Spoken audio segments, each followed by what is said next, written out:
les preuves de l'existence de Dieu, deuxième partie. Eh bien, je voudrais aujourd'hui nous appuyer sur le Concile Vatican II pour essayer de comprendre que tout ce qui est publié sur ce sujet, en fait, doit, si on est catholique, ce qui est notre cas dans cette formation, doit s'appuyer sur ce que Saint Jean-Paul II a appelé, à la fin du jubilé de l'an 2000, la boussole pour notre temps. Et donc, en fait, tout est écrit et comme des pistes de recherche. Et il y a aussi vraiment des très beaux écrits sur la foi et la science qu'on va essayer de comprendre aujourd'hui pour prendre appui justement sur ce grand concile qui doit être connu. Ça me donne peut-être l'idée qu'on pourrait peut-être faire des théolycées sur le Concile Vatican II pour vous présenter les grands textes et les grands axes de réflexion dans les prochaines réflexions. Alors ça sera pour l'année prochaine puisqu'on a déjà tous les thèmes de théolycée jusqu'à la fin de l'année 2023. Mais voilà, il y a toujours à y revenir et moi je suis très heureux quand on peut y revenir. En tout cas, ce qui est absolument essentiel à saisir, c'est que aujourd'hui comme hier, c'est pas le concile qui l'a inventé, bien sûr, il y a effectivement deux matières. Quand on parle de science et de foi, ce sont deux matières. Et à l'intérieur de ces matières, qui sont des matières de réflexion, des matières de recherche, des matières de certitude, eh bien, il y a comme un appel. Et l'appel, c'est l'appel profond de l'homme à chercher le sens de sa vie. Et ce à quoi le Concile Vatican II nous appelle, nous les catholiques, c'est comment rejoignons-nous les scientifiques dans leur recherche intellectuelle.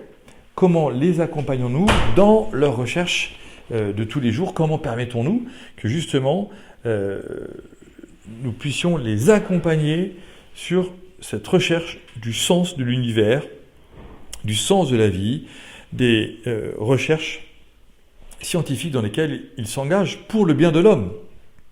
Pour le bien de l'homme. La recherche de l'univers, la recherche de l'origine des constellations, la recherche scientifique, médicale, eh bien, elle est absolument essentielle. Et donc, Dieu a-t-il besoin de preuves? Eh bien, l'Église a envie de dire non. Dieu n'a pas besoin de preuves. La science est-elle au service de ces preuves? L'Église a envie de dire non. Parce que la science perce les mystères. Et que Dieu n'a pas besoin de la science.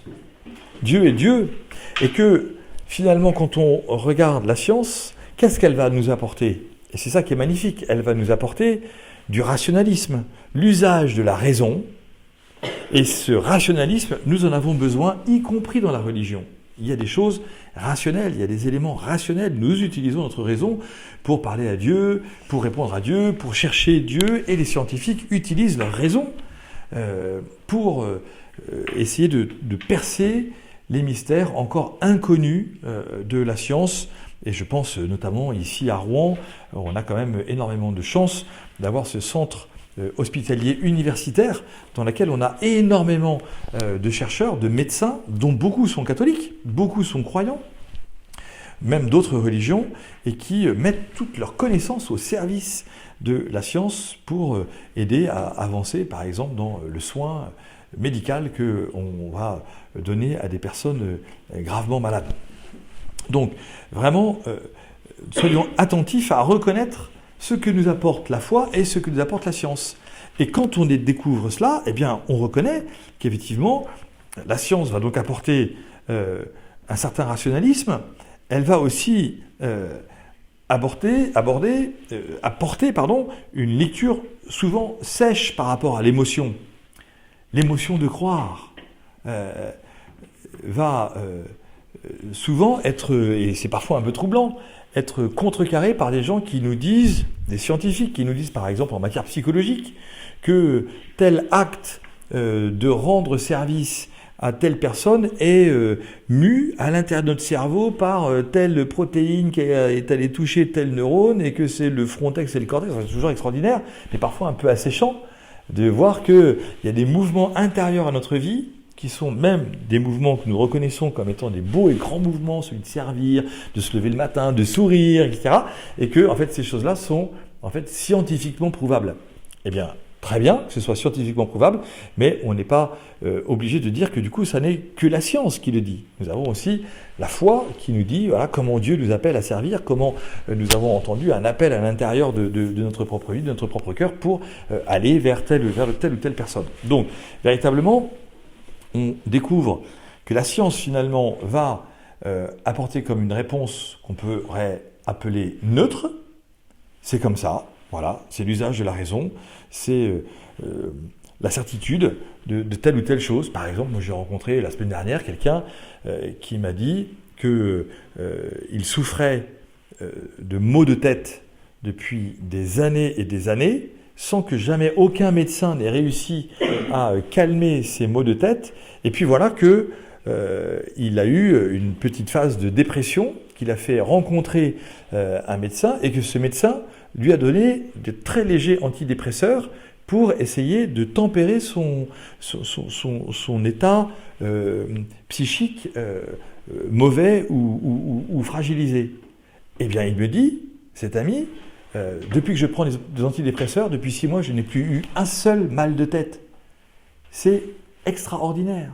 Voyez ? Et donc, la science va nous accompagner dans ces éléments et on va du coup peut-être pouvoir continuer de chercher en disant mais voilà, peut-être qu'il y a des médicaments qui vont aider telle ou telle personne, telle ou telle situation qui font que la science va effectivement permettre que les personnes aillent mieux. Or, nous nous disons aussi que croire en Dieu nous permet d'aller mieux.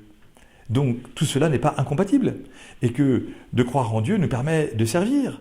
Et que si la science me permet d'être guéri, eh bien, je vais pouvoir mieux servir. Voyez ? Donc, mettons tout cela en parallèle plutôt qu'en opposition. Et c'est ça que le Concile nous dit, finalement, c'est ce qui s'appelle la capacité. Et foi et science sont 2 lieux de capacité, et de très grande capacité. Foi et science sont 2 lieux de très grande capacité. Et nous disons, comme croyants, cette très belle expression latine, l'homme est capax Dei, l'homme est capable de Dieu.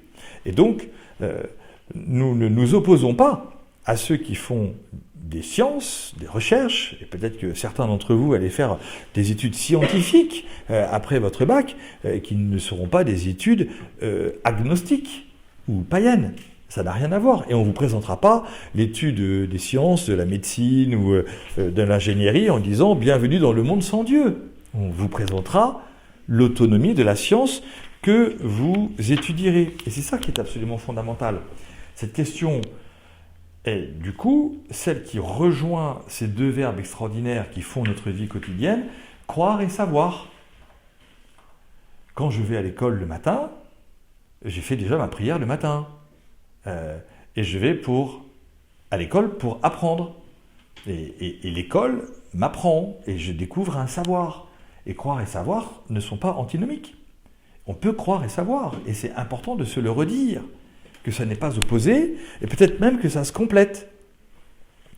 Parce que dans ma recherche du savoir, je peux engager Dieu, que je reconnais comme étant la source de toute mon intelligence, en disant « Dieu, aide-moi à savoir, à comprendre, à être dans cette capacité de saisir quel est le sens de cette matière que je travaille et pour lequel je m'accroche parce que je sens bien que ma raison se laisse un peu déborder ou qu'il y a des choses que je ne saisis pas encore. Le propre de l'intelligence qui nous est donné, à nous les hommes, c'est de toujours continuer de croire à la relation. Et si je crois à la relation, eh bien, il y a une relation de mon être à la science, il y a une relation de mon être à Dieu. Et donc dans cette relation, eh bien, je découvre que ma vie est une multiplicité de relations et que ces relations scientifiques ou théologiques, pour le faire simple, sont dans une recherche d'harmonie et c'est cette harmonie que je recherche. Alors, appuyons-nous, comme je vous l'ai dit, sur le Concile Vatican II. Vous savez qu'à l'intérieur du Concile Vatican II, il y a un très très long et beau et puissant document qui s'appelle la Constitution pastorale Gaudium et Spes. C'est un document qui a été finalisé en 1965, donc c'est un des derniers grands documents du Concile, Gaudium et Spes, qui veut dire joie et espoir. Et qu'est-ce que dit ce concile, ce texte du Concile, dans cette constitution? Donc dans le Concile, vous avez des constitutions et des décrets, et donc il y a 4 constitutions et 16 décrets, ou 17 décrets, et donc les 4 constitutions sont les constitutions qui permettent de décliner les décrets. Et Gaudium et Spes dit quoi? Gaudium et Spes dit « Les joies et les espoirs du monde sont les joies et les espoirs des chrétiens. » D'accord? Et donc cela nous rejoint. Et donc, je considère que le chrétien n'est pas hors sol. Donc, forcément, il va y avoir à l'intérieur de mon sol, de ma terre, de ma vie, de mes études, des joies et des espoirs qui vont rejoindre mes contemporains. Et toute la question, c'est effectivement comment rejoindre nos contemporains dans leur recherche de la vérité, dans leur joie et dans leurs espoirs. Et donc, ce que nous reconnaissons, c'est que, et ce que le Concile dit, donc au paragraphe 36, donc Gaudium et Spes 36, l'abrégé c'est GS, Gaudium et Spes 36, je vais m'arrêter que sur ce numéro-là. Gaudium et Spes 36 commence comme ça, dans son premier paragraphe, en disant qu'en fait, il y a des gens qui ont peur des croyants. Il y a des scientifiques qui ont peur des croyants, parce qu'ils ont l'impression qu'on va récupérer leurs recherches scientifiques pour augmenter la foi.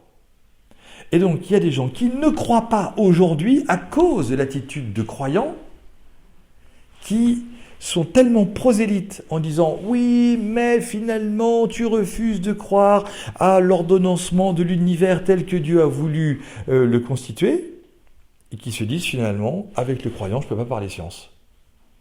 Et qui disent finalement « Le croyant exige de moi que je sois croyant pour pouvoir aborder ce sujet scientifique ». Oui, mais tu ne comprends pas que la présence de l'homme dans l'univers est tellement extraordinaire que c'est forcément Dieu qui l'a créé. Ouais, sauf que si lui, il n'en est pas là, comment est-ce que nous le rejoignons dans ses joies et ses espoirs? Comment est-ce que nous le rejoignons dans sa recherche? Si j'arrive avec mes certitudes, eh bien, et que je les impose, finalement, je ne suis pas dans le dialogue. Et l'enjeu de notre monde aujourd'hui, vous le voyez bien, c'est de pouvoir dialoguer. Le maître mot du Concile Vatican II, c'est le dialogue. Le dialogue, c'est l'acceptation de la différence. Le dialogue, c'est l'acceptation, parce que si j'accepte le dialogue, ça veut dire que je vais pouvoir être en présence de quelqu'un à lui dire aussi quelle est ma pensée. Ce que je dis, ce que je crois, ce que je vis. Et si moi je n'accepte pas en face que l'autre scientifique puisse me dire « Est-ce que je peux te faire l'état de mes recherches scientifiques sans que tu sois obligé de me parler de ton bon Dieu dans lequel je ne crois pas ?» et que je lui dis oui, j'aurais gagné un être de dialogue. Et bien souvent, les gens qui associent trop étroitement, dit le Concile, la foi et la science, eh bien font peur à ceux qui sont uniquement scientifiques. Le Concile dit que finalement, nous comprenons que ce rapport foi et science qui existe depuis très longtemps, c'est un chemin d'accompagnement de la liberté. Et si j'impose le fait de croire à celui qui cherche comment savoir, en fait, je le fais quitter le chemin de la liberté. Mon attitude est sectaire. C'est moi qui sais. Or, je crois. Je crois. Je ne sais pas. Je crois que je crois. Mais je ne dis pas que je sais. Et si toi, tu es scientifique, ne m'oblige pas à croire en ce que tu sais, puisque je ne sais pas ce que tu sais. Mais donc, du coup, je vais dialoguer foi et science, pour permettre, moi, de continuer de croire et de me dire, mais tiens, Seigneur, pourquoi se fait-il que ce médicament que moi je considère comme étant dangereux, par exemple l'antidépresseur, parce qu'on sait que quand on prend des antidépresseurs, il y en a pour très très longtemps. Et donc je me dis, quelle est la liberté de l'homme quand il continue de prendre des antidépresseurs?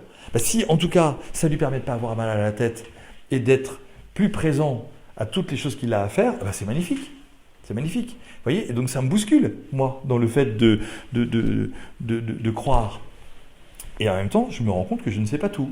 Et que les scientifiques eux-mêmes acceptent de ne pas tout savoir, puisqu'ils découvrent qu'il y a des médicaments dont les effets secondaires sont porteurs de sens pour des gens qui sont en souffrance de telle ou telle situation. Donc, finalement, ce chemin d'accompagnement est un chemin de liberté qui va nous permettre ensemble de continuer de chercher. Et plutôt que de nous opposer, eh bien, entrons dans une recherche de la vérité. Ce qui permet de dire au Concile Vatican II, il est important de reconnaître l'autonomie des sciences et donc de la foi. La science n'a pas à me dire ce en quoi je dois croire ou comment je dois croire. Puisque moi, de la même manière, je n'oblige pas le scientifique à croire ce en quoi moi je crois. Allons un peu plus loin. Deuxième paragraphe de Gaudium et Spes 36.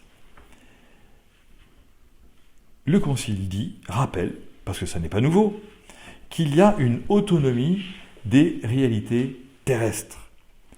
Il y a des lois, dit le Concile, et des valeurs propres aux choses créées et aux sociétés. C'est essentiel, ça. Vous voyez ?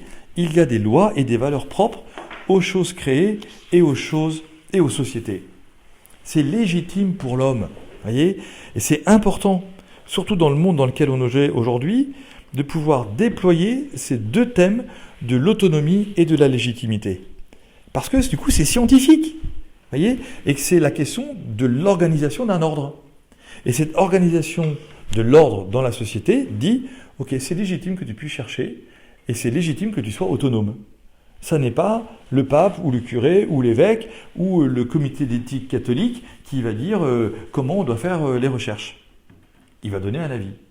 Il va chercher avec les gens qu'est-ce qui va être le plus ajusté. Vous voyez, quand j'ai eu la chance de pouvoir participer plusieurs fois à des rencontres de comités d'éthique dans des hôpitaux, parce que les religieux étaient interrogés sur notamment des fins de vie de personnes dont l'état était ce qu'on appelle végétatif ou dont on pouvait reconnaître que le cerveau s'était arrêté et qu'il n'y avait plus de vie possible sans l'aide de la machine. Et donc la question qui nous était posée à nous, les religieux, c'était de dire, ok, cette famille est religieuse, elle est catholique pratiquante, elle nous demande si oui ou non nous pouvons arrêter les soins. Elles nous ont dit, mais on est pour la vie, on n'est pas favorable à l'euthanasie. Donc finalement, de quels soins parlez-vous ? Et nous, comme religieux, nous apportions notre foi pour permettre aux scientifiques, et en l'occurrence les médecins, de dire, d'accord, nous n'arrêterons pas la nourriture, nous n'arrêterons pas la boisson. Mais si nous arrêtons le respirateur artificiel, est-ce que pour vous, c'est une faute ? Ben, la réponse est non, j'ai besoin de respirer par moi tout seul pour savoir si je vis. Donc, est-ce qu'on a moyen d'accompagner cette personne qui est sous respirateur artificiel, par exemple, pour dire donnons-lui la chance de vivre. Si son état est tel que les poumons, le cœur ne se remettent pas en place, c'est qu'en fait, nous sommes face au mystère de la vie qui s'arrête et qui s'arrêtera pour tous, que nous soyons accompagnés scientifiquement ou médicalement ou pas. Il peut y avoir des arrêts subis de notre cœur qui fait qu'on meurt, et puis il peut y avoir des arrêts de notre cœur après l'arrêt d'un soin dont on comprendra que les soins sont désormais disproportionnés par rapport à l'effet escompté. Vous voyez l'affaire ? C'est absolument énorme. Ce sont des sujets éthiques extraordinaires. Eh bien moi, je n'ai jamais eu aucune opposition scientifique d'aucun médecin à dire « je vous demande pour cette personne, comme pour tous les autres, de ne pas arrêter les soins essentiels, qui sont de pouvoir manger et de boire et d'être lavé, que le corps soit propre, que la personne sente qu'on prend soin d'elle. Mais si vous, comme médecin, dans l'état actuel de la connaissance de la médecine, vous dites telle personne est arrivée à un stade de maladie tellement grave que de toute façon la mort est inéluctable, comment faisons-nous pour accompagner la fin de vie dans la plus grande dignité possible, qui sera la dignité de dire que c'est son corps qui, de lui-même, ne redémarre pas. Vous voyez, c'est très impressionnant. Et de pouvoir bien dire et bien comprendre les choses. Et c'est important pour nous aujourd'hui, j'ai fait plusieurs conférences cette année sur le sujet de l'euthanasie et de la fin de vie, que vous pouvez retrouver en podcast sur l'application, et qui nous permettent de dire, tiens, mais finalement, ces sujets, c'est pas simplement je suis contre l'euthanasie. C'est finalement à quel point aujourd'hui, en 2022-2023, sommes-nous arrivés, notamment en France, puisqu'on parle des lois françaises, et donc de l'autonomie des lois françaises sur les matières scientifiques par rapport à la loi religieuse, qui va permettre de trouver la ligne de crête entre ce qui est une fin de vie ou un suicide assisté ou une euthanasie volontaire. Vous voyez, des sujets énormes. Donc, ce que nous engageons pour nous, c'est toujours la légitimité pour l'homme de chercher, de savoir où il en est et effectivement de trouver les raisons de son existence. Alors nous comprenons que comme croyants, nous continuons de dire que s'il est légitime pour l'homme de penser et de chercher, eh bien, cela n'empêche pas pour nous comme croyants de dire qu'il est guidé par la volonté du Créateur, même sans le savoir. Et que sa main, qui est une main qui recherche le bonheur de l'homme, va accompagner l'homme dans sa recherche, même quand l'homme ne le connaît pas. Vous vous souvenez de notre première rencontre sur ce sujet de la foi et de la science, où je parlais du chapitre 1, livre 1, chapitre 1, verset 1 des Confessions de saint Augustin, qui disait effectivement que voilà, je suis toujours en recherche, et cette recherche est permanente en moi pour effectivement comprendre ce qui habite mon cœur. Donc, il y a un principe de liberté qui est propre à l'homme, que nous connaissons tous, qui est le principe de pécher, de choisir, d'aimer, de décider, de croire, et j'engage ma liberté en permanence sur tous ces sujets. Nous croyons donc, nous les catholiques, qu'il y a de la consistance dans toutes les réalités créées. Et vous voyez pourquoi le Concile dit cela. Si nous comprenons qu'il y a de la consistance dans les réalités créées, c'est parce que nous prenons appui sur tout ce que nous disons, sur l'incarnation, la venue dans la chair du Fils de l'homme. Donc, à chaque fois que nous parlons de choses créées, de la réalité créée avec nos amis qui ne croient pas en Dieu, nous ne leur disons pas « t'es nul, tu crois pas », mais nous les accompagnons dans leur relation au monde créé, dans l'espérance qu'un jour ils puissent découvrir qui est le Créateur. Mais si nous commençons par leur dire « moi je dis que c'est ça et c'est moi qui ai raison parce que je crois », en fait lui il n'est pas sur le même mode de recherche, il est sur la recherche du savoir. Et moi je lui réponds sur la recherche du croire. Ça ne marche pas. Ce n'est pas la même intelligence engagée. Donc, nous découvrons avec le Concile, ou bien nous affirmons avec le Concile, que oui, il y a des vérités propres, que oui, il y a des existences propres, que oui, il y a une ordonnance et des lois spécifiques qui sont valables pour la science et la technique. Et que, en reconnaissant cela, nous engageons du coup un dialogue, une recherche permanente. Ça permet cette recherche, qui nous permet donc, dit le Concile, de dire qu'il n'y a pas d'opposition entre la foi et la science, mais que celui qui est en recherche, qu'il soit croyant ou scientifique, ou qu'il soit croyant et scientifique, dès lors que l'on est dans une attitude de recherche, nous avons deux vertus communes entre les croyants et les scientifiques, qui est la persévérance et l'humilité. C'est magnifique de se dire ça. Voyez, qu'est-ce qui va unir le croyant et le scientifique? Deux vertus, deux dynamiques intérieures à notre intelligence, qui sont la persévérance et l'humilité. Je continue de chercher, je m'accroche, je persévère, et je sais que je ne sais pas. Donc, je suis dans une recherche du savoir. Persévérance et humilité sont ces vertus communes à tous que nous pouvons reconnaître. Alors, effectivement, avec mes amis scientifiques incroyants, je ne suis pas sur le fait de leur reprocher leur incroyance, mais je suis avec eux sur l'engagement de notre conscience. Et cet engagement de notre conscience, nous disons qu'effectivement, il est conduit par la main de Dieu, même si on n'en a pas conscience. C'est important, dit le Concile, de reconnaître qu'effectivement, il y a des chrétiens qui s'acharnent à réduire le lien entre la foi et la science. Mais ce n'est pas ça qui nous est demandé. C'est pas ça qui nous est demandé. Le Concile est assez sévère en parlant d'eux, en disant que ces gens sont insuffisamment avertis de la légitime autonomie de la science. Insuffisamment avertis. La faute est donc sur les croyants et pas sur les chercheurs. Puisque les chercheurs ne nous disent pas qu'ils croient, mais ils nous disent qu'ils cherchent. Et qu'ils cherchent à savoir. Donc attention à notre positionnement de chrétien, qui va toujours être un positionnement de témoignage pour rejoindre nos amis chercheurs. Il y a tellement de gens qui ne cherchent pas, dont nous voyons qu'ils ne cherchent pas. Réjouissons-nous de rencontrer un scientifique qui cherche. Et essayons de nous mettre avec lui en dialogue sur son lieu de recherche. Plutôt que de celui qui va nous dire « moi, il n'y a rien qui m'intéresse, je ne cherche rien, etc. » Écoute, moi je cherche, donc je cherche des chercheurs.